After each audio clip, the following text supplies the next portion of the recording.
In a surprising announcement, Israel's cabinet voted this week to take measures to rescue the Palestinian Authority. Since the PA has sworn to destroy Israel, pay hundreds of millions of dollars to terrorists who have killed Jews, and they constantly wallow in corruption, violence, and injustices, many wonder why Israel would take measures to prop up this incredibly biased and corrupt institution. On today's program, we'll dig into who the Palestinian Authority really is and why Israel is interested in keeping their government together. I'm Luke, and this is the Israel Guys.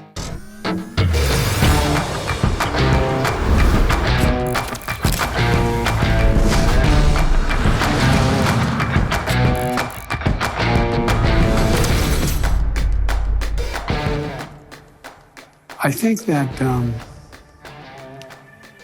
the fact that the Palestinian Authority has lost its credibility, not necessarily because of what Israel's done, just because it's just lost its credibility, number one.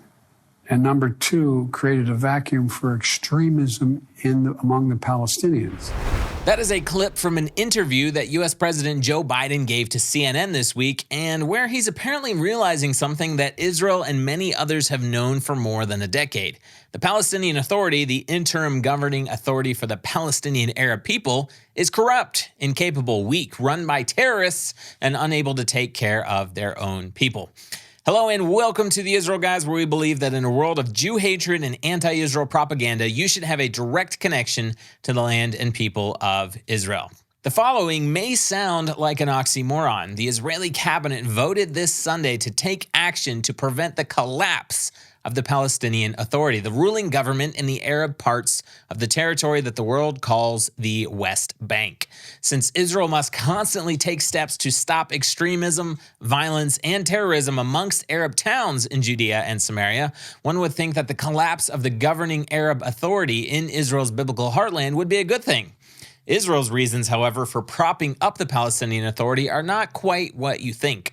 Stick around for the second half of today's program to find out what the pros and the cons are of Israel keeping the PA alive. First, however, a little background.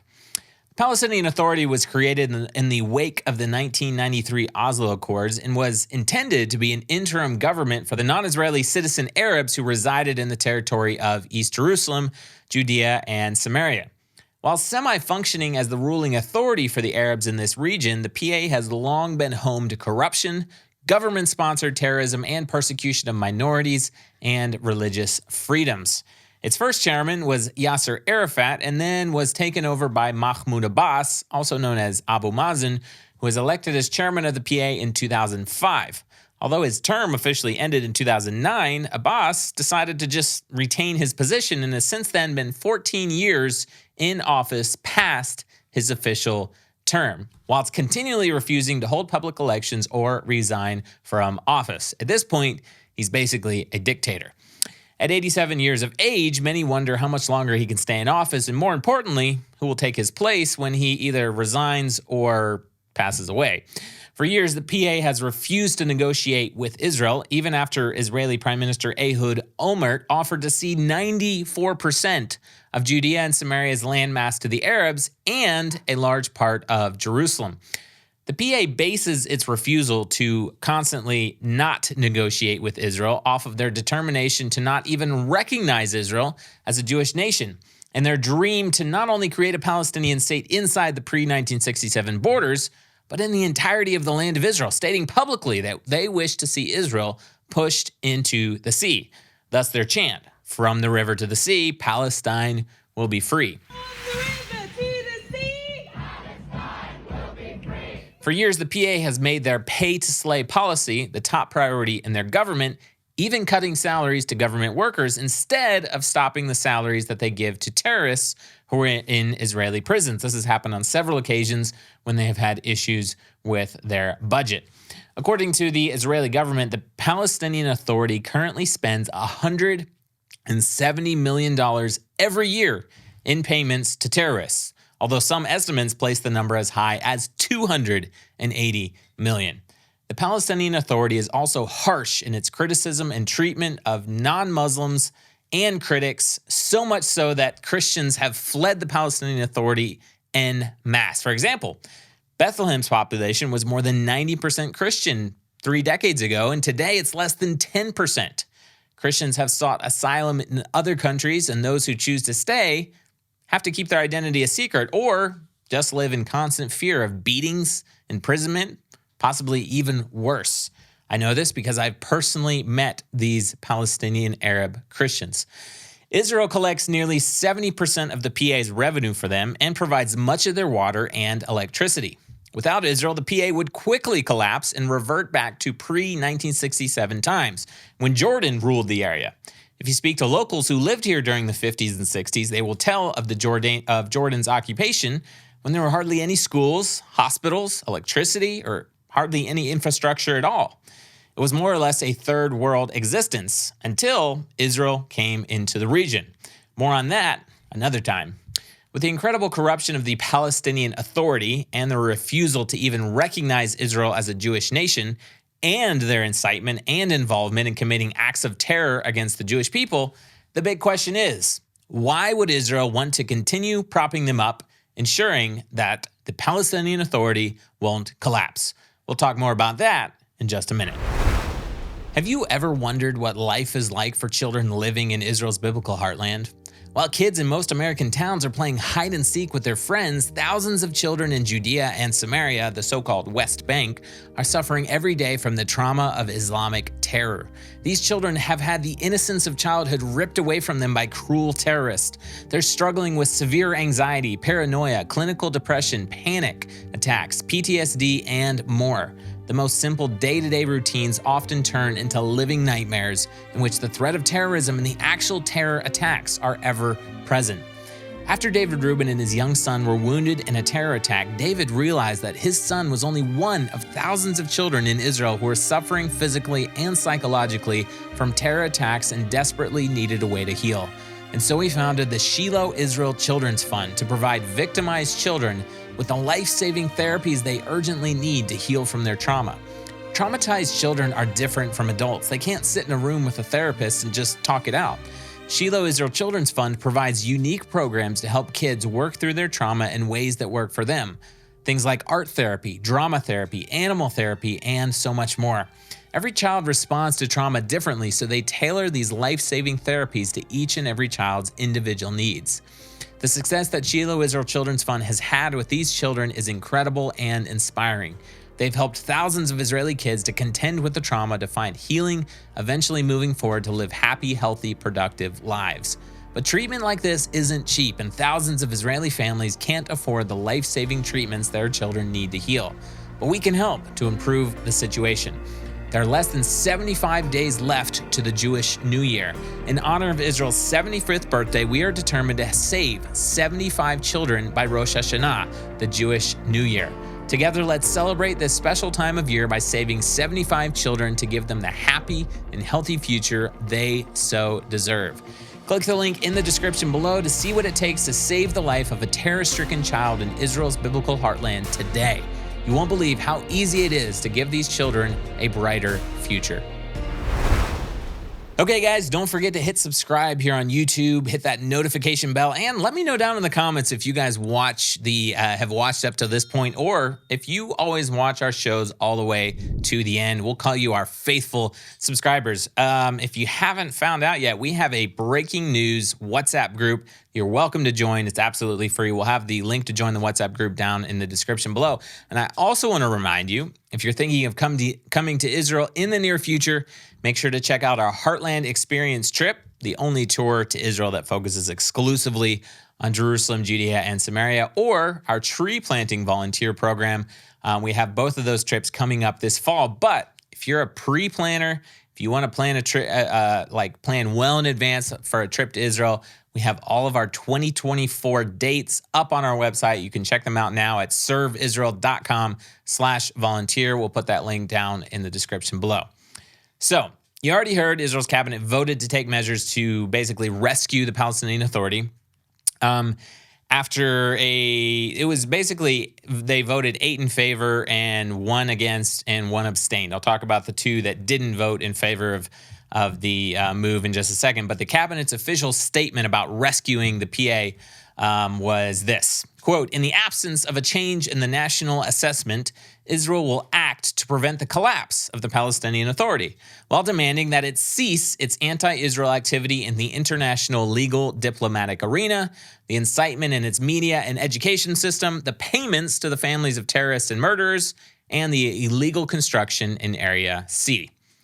Now, just one quick thing to notice, that this is not a condition for Israel rescuing the Palestinian Authority, but it's rather a demand from Israel, even though they know that it's not going to happen, okay? So it's basically Israel saying, yes, we don't want the PA to collapse, but we do demand in return for us rescuing the Palestinian Authority that you stop killing our citizens and you stop fighting against us in the international arena, and you stop spreading lies and indoctrinating and brainwashing your children to hate Israel.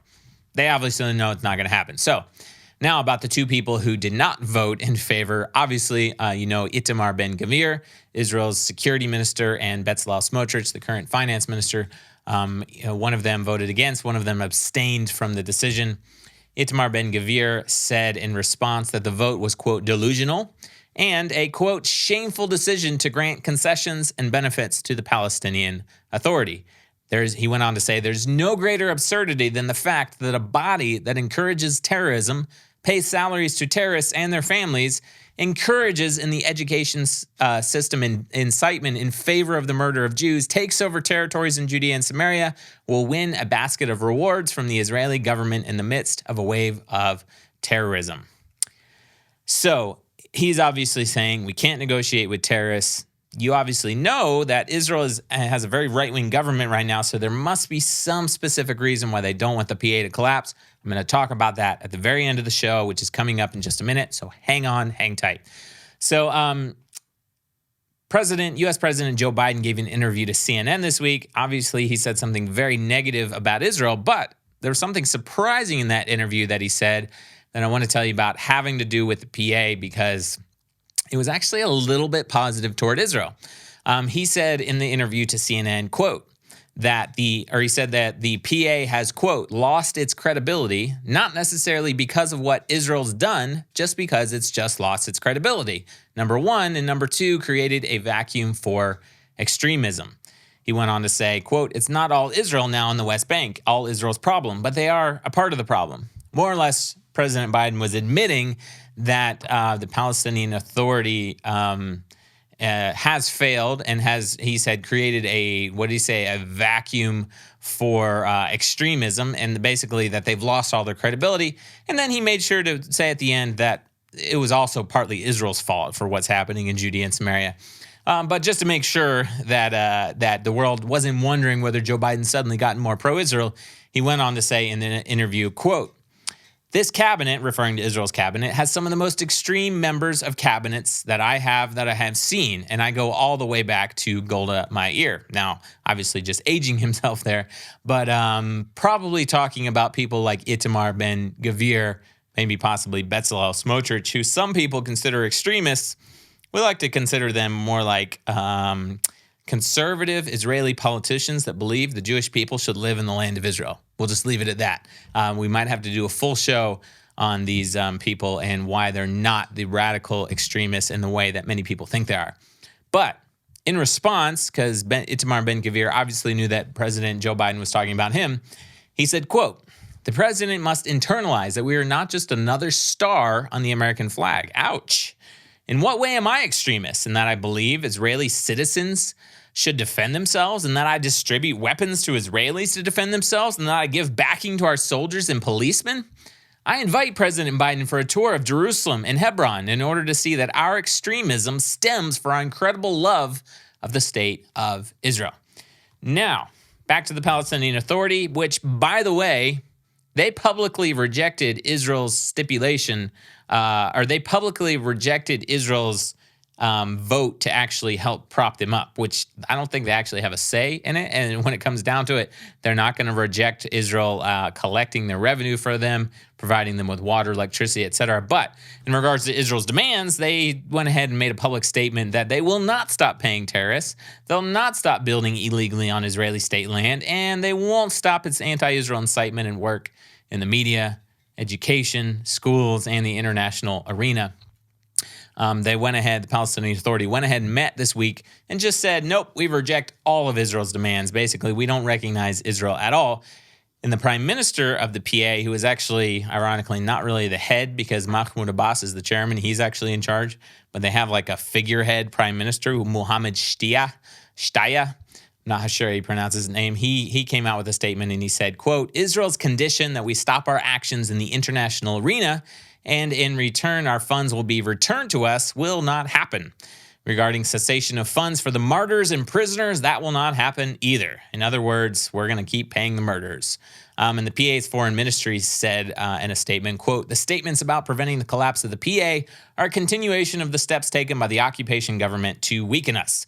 This is an attempt to hide the actions of the extreme right-wing government that wants to destroy the PA and harm it through the bloody escalation against the Palestinians and their lands. So, not only saying they don't want any part of Israel propping them up or rescuing them, and no, we will not give in to any demands to, especially demands to stop killing Jewish people. They just went ahead and made it clear, oh, by the way, the reason why Israel wants to rescue us is because they hate us so much and because they want us to come to ruin. They just turned it into a completely, Israel-hating, anti-Semitic statement. So in conclusion, why does Israel actually want to rescue the Palestinian Authority? Well, it's actually very, very simple, whether you agree with it or not.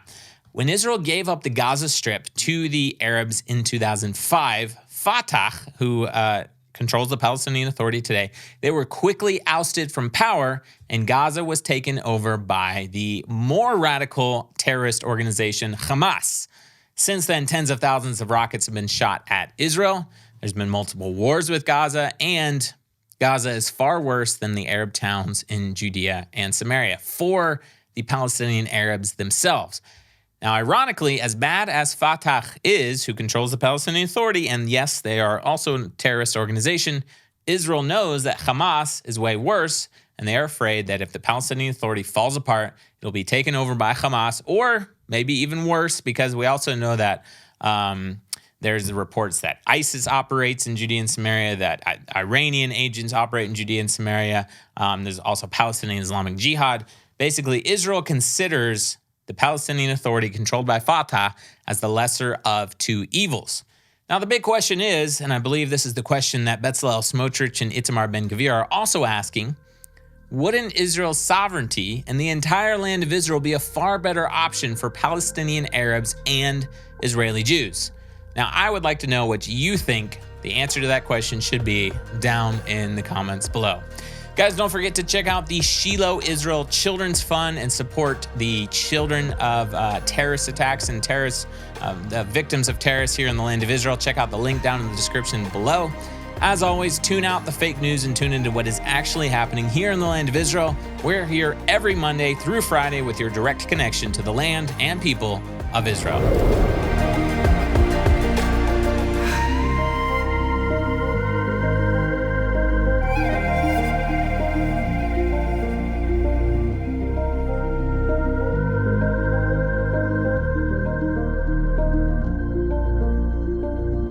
We're very excited to announce that our new book, Rereading Matthew, Blessing Israel and Destroying Anti-Semitism, is available for purchase now. Rereading Matthew is a groundbreaking devotional for the thinking Christian and is the first book of its kind that takes a look at the Gospel of Matthew through the lens of first century Judaism and the land of Israel. All Bible teachers agree that context sheds critical light on what the writers of the Bible originally intended their readers to hear. Have you ever thought about how the book of Matthew would read if you put Jesus in his original Israeli Jewish context? Could it be that we have been so focused on our faith in Jesus that we somehow became disconnected from the faith of Jesus? I can assure you that God's word will come alive in a whole new way as you journey through the pages of Rereading Matthew and encounter a more authentic depiction of what Matthew, a very Jewish Israeli man, wrote in his account of the gospel. Rereading Matthew is a 30-day devotional and is designed to take you on a journey through the first gospel in the New Testament. Each day will have a passage for you to ponder, along with an interpretation that was written along with insights from an incredible team of Christian and Orthodox Jewish scholars. Rereading Matthew is perfect for your own 30-day devotional journey or for your next Bible group study. Click the link in the description below to purchase your copy of Rereading Matthew today.